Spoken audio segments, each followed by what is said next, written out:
Hello good people, कैसे हो आप सब। मैं आपके सामने लेकर आ गया हूँ आज एक नया ट्रैप जिसका नाम है लास्ट का ट्रैप।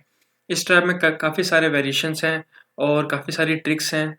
तो हम इस ट्रैप को अच्छे से समझेंगे और ना सिर्फ हम इसको ब्लैक के पर्सपेक्टिव से देखेंगे जो कि इस ट्रैप को एग्जीक्यूट करता है, वाइट इसमें फंसता है, बल्कि हम इसको वाइट के पर्सपेक्टिव से भी समझेंगे कि अगर ब्लैक इस पे आप पे ये ट्रैप लगाने की कोशिश करता है किसी टूर्नामेंट गेम में, तो उसको किस तरह से बचना है। दोस्तों, ये ट्रैप काफ़ी रिस्की है, तो मैं आपको रेकमेंड नहीं करूँगा कि आप इसको किसी सीरियस प्लेयर के सामने खेलें। लेकिन अगर आपको लगता है कि आपका ओपोनेंट वीक है या फिर बिगिनर है, तो आप ज़रूर इसको ट्राई कर सकते हैं। तो इस ट्रैप के सारे वेरिएशंस को देखने के लिए और साथ-साथ इसका डिफेंस समझने के लिए इस वीडियो को लास्ट तक ज़रूर देखना। तो चलो शुरू करते हैं। सबसे पहले इसमें व्हाइट खेलता है D4, जिसे क्वीन पॉन गेम भी कहा जाता है। इसके रिप्लाई में ब्लैक खेलता है D5 और यहाँ पे व्हाइट खेलता है C4, जिसे क्वींस गैम्बिट कहा जाता है, जो कि बहुत ही ज़्यादा फेमस ओपनिंग है।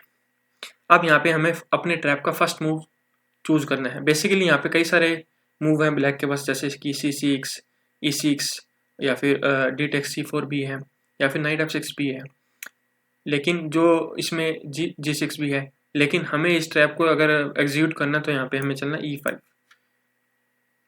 इसके रिप्लाई में व्हाइट को लगता है यार कि ये पॉन मिल रहा है हमें, तो क्यों ना इसे लिया जाए फ्री में। अब यहाँ पे ब्लैक को करना क्या है, इसे यहाँ पे C4 नहीं लेना पॉन ब्लैक को, इसकी जगह D4 चलना है। अब एक एक करके इसके सारे वेरिएशन देखेंगे। मान लेते हैं कि यहाँ पे व्हाइट E3 चलता है और इसका रीज़न ये है कि इस पॉन ने नाइट का एक तो आने का रास्ता रोक लिया C3 पे, साथ साथ इसकी पोजीशन को थोड़ा सा क्रैम्प कर दिया व्हाइट की पोजीशन को। इसलिए व्हाइट अगर अपनी डेवलपमेंट फास्ट चाहता है तो कई व्हाइट प्लेयर्स यहाँ पे E3 खेल देते हैं और यही सबसे बड़ा ब्लंडर है फाइट का। इसे ही लास्ट का ट्रैप कहा जाता है।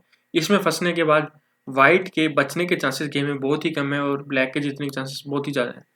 E3 खेलने के बाद हमें डायरेक्टली ये पॉन कैप्चर नहीं करना, बल्कि इसकी जगह बिशप B4 चेक खेलना है।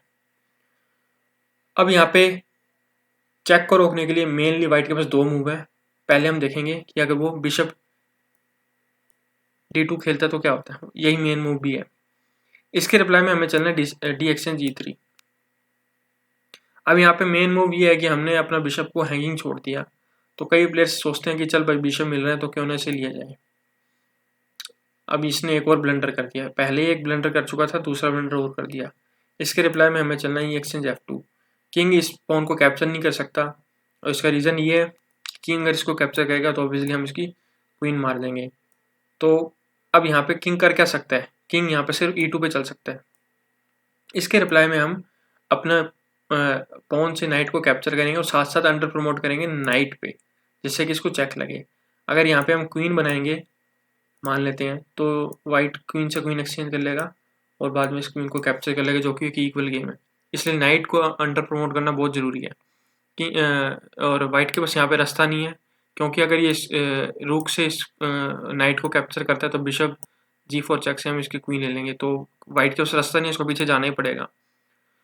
अब यहाँ पे जो मेन मूव है वो क्वीन H4 प्लस है और वाइट यहाँ पे चेक रोकने के लिए G3 खेल सकता है।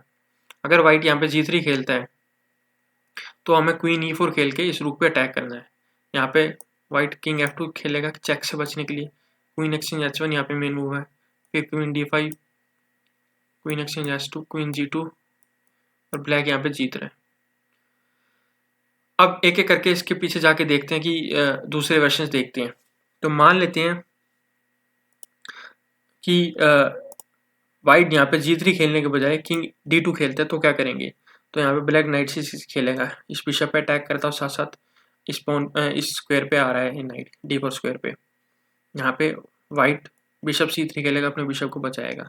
उसके रिप्लाई में हम बिशप G4 खेलेंगे और लॉन्ग कैसल की तैयारी कर रहे हैं, किंग E1 और लॉन्ग कैसल चेक के साथ।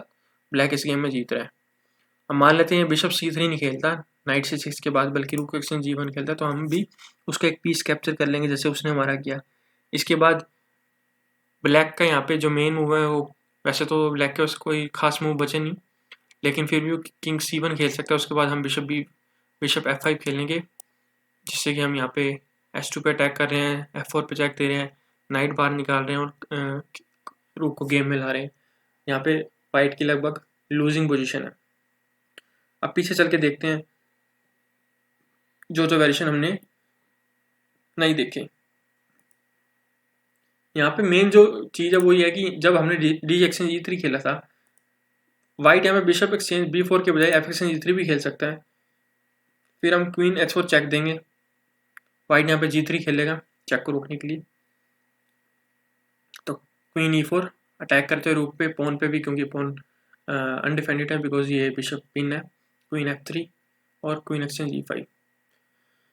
यहाँ पे भी क्वीन एक्सचेंज E5 की जगह हम पहले इस बिशप को भी कैप्चर कर सकते हैं चाहे तो यहाँ पे भी ब्लैक की गेम ही प्लस है। अब यहाँ पे एक और वेरिएशन इसमें देखते हैं, वो है क्वीन A4 प्लस, यानी जब हमने डी एक्सचेंज G3 खेला था तो ना ही वो इस पॉन को ले और ना ही इस बिशप को कैप्चर करे, और एक स्मार्टली एक मूव चले क्वीन A4 प्लस, यानी चेक देता हुआ। अब ये बिशप हमारा हैंगिंग है और चेक भी लग रहा है, तो हम ना यहाँ नाइट 6 खेलेंगे। ये बिशप इसको अब कैप्चर करेगा चेक देने के बाद। फिर हमने वही करना जो पहले किया था, यानी ई exchange F2, king exchange F2 यहाँ पे फोर्स्ड है, नहीं करेगा तो उसको नाइट मरेगा। तो यहाँ पे हम क्वीन से चेक देंगे G3, और G3 के बाद किंग D4 से चेक देंगे। अब वाइट का किंग जहाँ भी चले, हमारा नेक्स्ट मूव या तो क्वीन E4 चेक लेके हम H1 वाला रूप मारेंगे, या फिर हम क्वीन एक्सचेंज B2 से इसका A1 पे पड़ा रूप मारेंगे। एक ना एक रूप तो इसको मारेंगे। मान लेते हैं ये किंग E1 पे चलता है तो हम क्वीन E4 चेक देंगे, या फिर ये किंग F3 पे चलता है तो bishop G4 check, king G2, queen E4 check, king F2, और उसके बाद हम रूप कैप्चर करेंगे। इसके साथ साथ अब और थोड़ा सा पीछे चलते हैं गेम में। बिशप D2 की जगह अगर मान लो वाइट यहाँ पे नाइट D2 खेलता, जब हमने बिशप B4 से चेक दिया था, तब यहाँ पे भी हम डी एक्सचेंज E3 खेलेंगे। F एक्सचेंज E3 ने तो नाइट मर रहा है, क्वीन H4 चेक वही सेम, किंग E2 अगर नहीं चलता, मान लो G3 चलता है, तो किंग E4 अभी नाइट पिन है, queen F3, queen takes A3, bishop C5, knight E4 और नाइट D7। यहाँ पे ब्लैक की गेम थोड़ी अप है बिकॉज ब्लैक के पीसेस काफ़ी अच्छे से डेवलप हैं और इसके पीसेस अंदर बैठे हैं, प्लस इसका किंग भी सेंटर में बैठा है। अब देखते हैं अगर इसका कोई और वेरिएशन बचा है तो वो देखते हैं। बिशप B4 प्लस के अलावा हम डी एक्सचेंज G3 भी खेल सकते थे, बट इसका कोई फ़ायदा नहीं है क्योंकि फिर इसमें वाइट क्वीन एक्सचेंज करके इसको बिशप से कैप्चर कर लेता और वाइट की गेम आप हो जाती। जो यहाँ पे मेन गलती वाइट करता है इस ट्रैप में फंसने की, वो है E3 मूव से करता है। नहीं, जब हम D4 खेलते हैं तो वाइट को यहाँ पे E3 नहीं खेलना, यही सबसे बड़ी गलती है, और इसी का नाम लास्ट का ट्रैप है जिसमें फंस जाता है। इसके बाद वाइट की गेम बचना बहुत ही मुश्किल हो जाता है। तो अगर आप वाइट प्लेयर हैं और आपका ओपोनेंट आपके सामने ट्रैप लगाने की कोशिश करता है ब्लैक से, तो आपको उसका तोड़ पता होना चाहिए।